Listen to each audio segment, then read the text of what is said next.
తోడ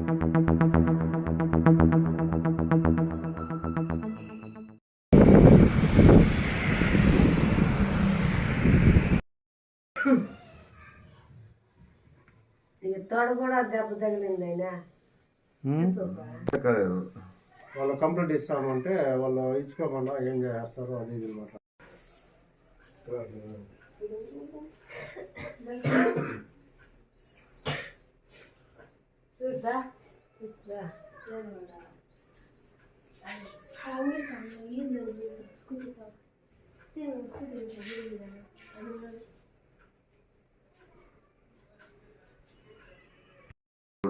గంగవరము ఇట్లా సేండ్లకు పోతా ఉంటే పరిగెత్తి వచ్చుకో కుక్కలు కింద పడిపోయినాయి.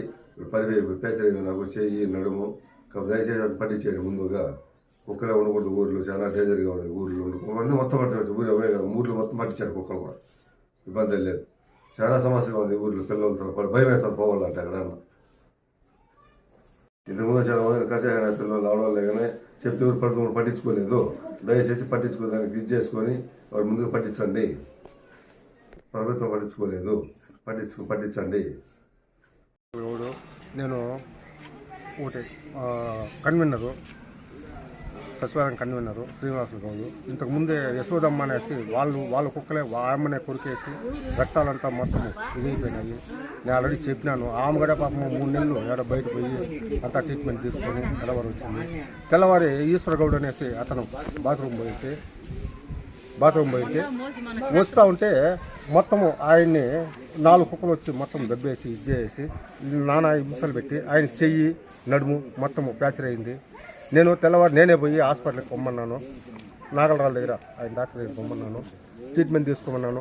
మొత్తానికి ఏంటంటే ఈ కుక్కల్ని ఈ ఒక్క గంగవరంలో ఒక సర్పంచ్ కానీ ఒక మండల కన్వీనర్లు కానీ ప్రతి ఒక్కరు కానీ దాని మీద చర్య తీసుకోవాలని నేను చెప్తున్నాను. అంతే. ఇట్లా పోతా ఉంటే కుక్కలంతా వచ్చి మీద పడేది కరిచేది, ఇట్లా పడిపోతా ఉన్నాము అని చెప్తాను. మేము పోయి మేమే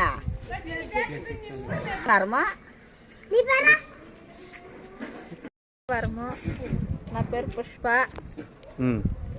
మళ్ళీ ఇంకొచ్చి అక్కడ పోయేదానికి లేదు. కుక్కలు వచ్చి మిందే పడుతూ ఉంటాయి. ప్రభుత్వము చర్యలు తీసుకోవాలని కోరుకుంటా ఉంటాం.